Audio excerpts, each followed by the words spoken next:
Sitting here in London, it seems that the world and his wife have nothing else to think or talk about than the Brexit saga and the UK political crisis. And if you're watching this even from parts of the world far from the United Kingdom, you can't not be aware of this drama here in Britain either.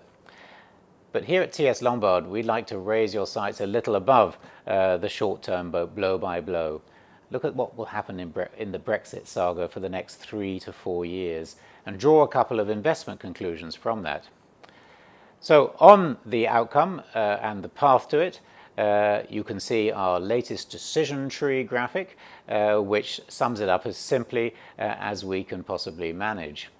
And the three main parts of our view that come off that are as follows, in chronological order. Number one, that early next year there will not be a so-called no-deal crash-out of the UK from the EU.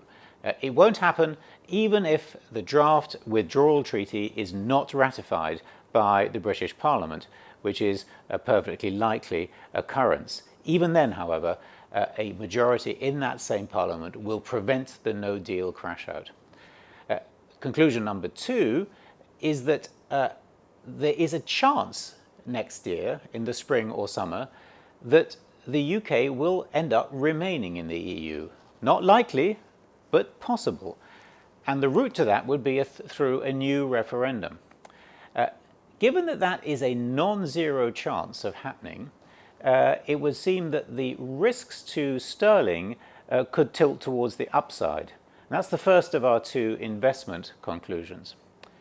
But the third and last of our fundamental views is that in the medium term, by far the most likely outlook is one of chronic Brexit uncertainty continuing to hang over the UK for 3 to 4 years ahead.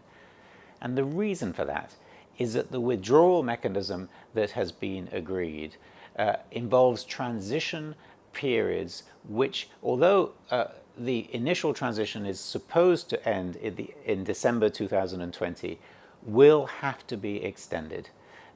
You can read about that and the reasons for that in our latest note and in our previous coverage. But what that means, in a nutshell, is that the Brexit saga will become entangled again in the UK political cycle, with the deadline for the next UK election in 2022. Therefore, Brexit will remain in play. Therefore, everything will be up for grabs.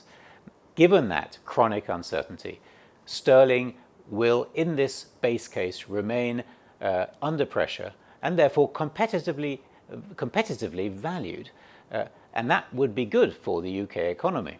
However, the benefits of that will not easily be reaped because of the parallel effect of that uncertainty in inhibiting the business capex that the UK economy needs and should otherwise, other things being equal, be happening at this stage of the cycle.